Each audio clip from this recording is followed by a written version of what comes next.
हिमाचल प्रदेश में राज्यसभा का चुनाव लगातार विवादों में बढ़ रहा है और पिछले कल भी हमने कई तरह के सवाल इस चुनाव को लेकर खड़े किए थे।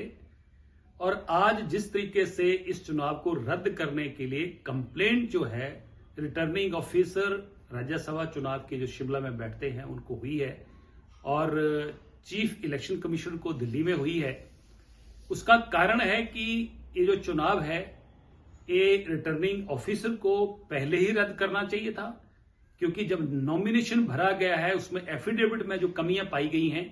और सबसे बड़ी जो इस चुनाव को रद्द करने का जो विषय उठा है कि section 9A representation of people's act 1951 के तहत यह चुनाव रद्द होता है, क्योंकि जो कैंडिडेट है उसने ये अपने एफिडेविट में स्वीकार किया हुआ है कि उसके पास 15 से 16 करोड़ रुपए के सरकारी कॉन्ट्रैक्ट जो है वो उसके पास है। जिसके पास भी सरकारी कॉन्ट्रैक्ट्स हैं वो कॉन्स्टिट्यूशन के मुताबिक चुनाव नहीं लड़ सकता है। अगर चुनाव लड़ने के लिए नॉमिनेशन जबरन कराया गया है और फोर्स किया गया है तो रिटर्निंग ऑफिसर को इस चुनाव को रद्द करना चाहिए था।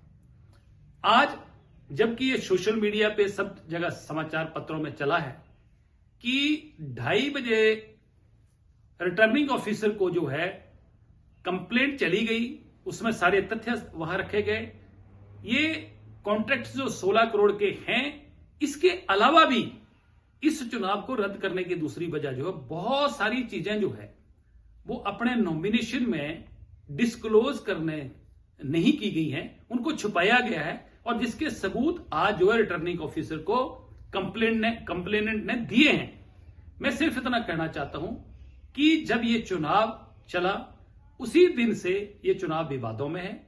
राज्यसभा में सब जगह चुनाव चलते हैं, लोग जाते हैं और पार्टियों को अधिकार है कि वो अपना कैंडिडेट चुने और उसको भेजें।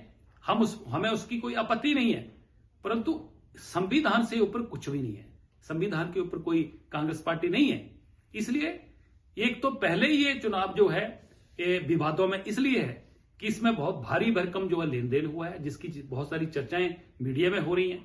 दूसरा मैं कहना चाहता हूं कि जब इलेक्शन कमीशन को कंप्लेंट चली गई, रिटर्निंग ऑफिसर के पास ये सारी कंप्लेंट चली गई, तो सरकार का कौन सा ऐसा दबाव था जो इमीडिएटली सर्टिफिकेट जारी किया गया। मैं इस बात को बड़े विश्वास के साथ संविधान को ध्यान में रखते हुए कह रहा हूं कि आज नहीं तो कल इलेक्शन कमीशन इसको चुनाव को रद्द करेगा और ये चुनाव रद्द हो गए ही, क्योंकि इसमें बहुत सारी खामियां हैं और ये संविधान के नियमों के खिलाफ ये जो चुनाव लड़ाया गया है।